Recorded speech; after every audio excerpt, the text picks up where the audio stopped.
good topics for us to discuss. Mr. Tim Eames.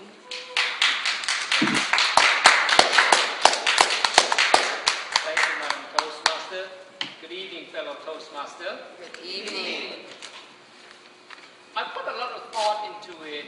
What kind of topic would fit today's meeting when it comes to table topic? We just had the Halloween yesterday. Jaguar finally won the game. Yeah. We're going to go to vote tomorrow. And next week, Gator won the game, yes. Next week, next Sunday, as a matter of fact, there's going to be the time change. So a lot of things. Today, I'm going to carry on the tone that Valerie has set during her speech. I participate a lot in politics. I mean, not really politics, like getting involved, electing the leader of the country when I was back home, and I was actually really involved with this party that really against the government, because the government in my country, which used to be communist, and then we all young adults, we stood up and tried to take down this government a lot. And I've just been here about 10 years, and I try to learn what's going on in this country. And actually, the last election, I did go and vote for the president. I have not decided about this election yet, because I don't know much about all these candidates. So this evening, I'd like to learn from the club. Maybe you can share with me your experience. I'd like to know, who are you when it comes to politics?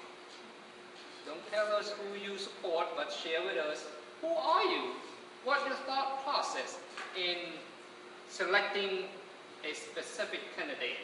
So tell us, who are you when it comes to politics? My first person I'd like to call up to the lectern is our Toastmaster, Scott Manning. Scott, who are you when it comes to politics? Thank you. Actually, I've already voted, but unfortunately, I had to rely on my wife to take the notes. Because usually, I usually look for candidates that express common sense. I'm not a Republican. I'm not a Democrat. I'm more of the middle road. The guy who demonstrates he can think on his feet and do what's right for the country, or the state in this case, is the one I'm looking for. If the guy's going to be too radical on one side or the other, he's probably outside my range of likability. But if he could say, we're paying too much in entitlements, or we're paying too much in taxes, we need a balanced budget, because I balance my budget every day. If I live under my constraints of I make X number per day, I better spend that or less, or my wife will get me in trouble. Therefore, I should expect that from my government.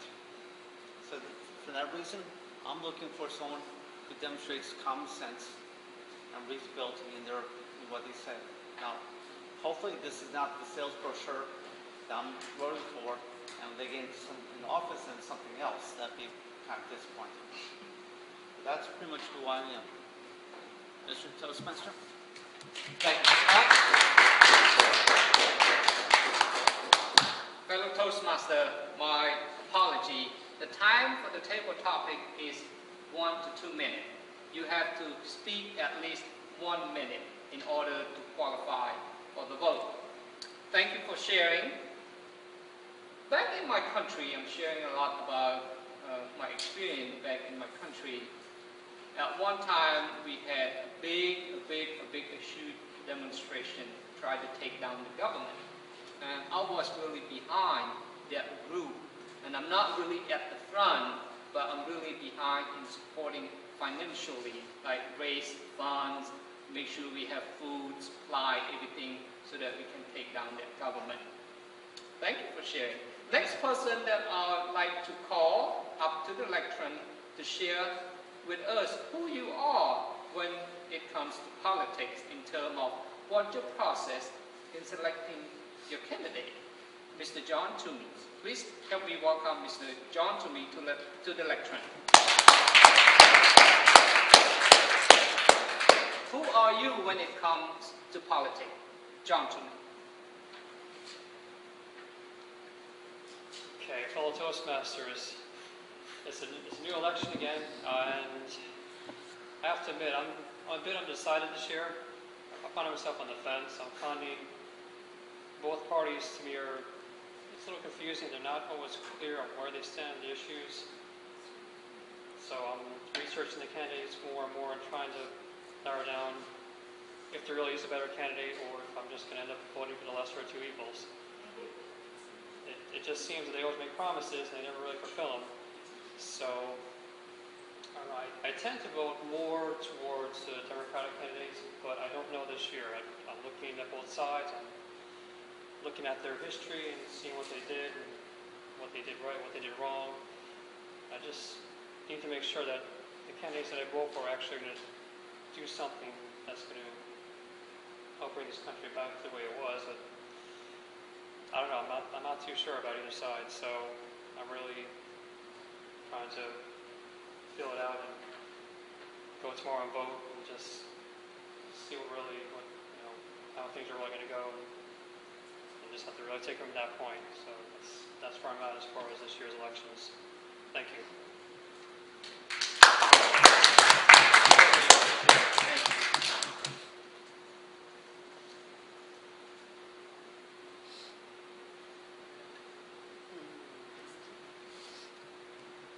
Mr. Daniel, would you like to participate? Wait.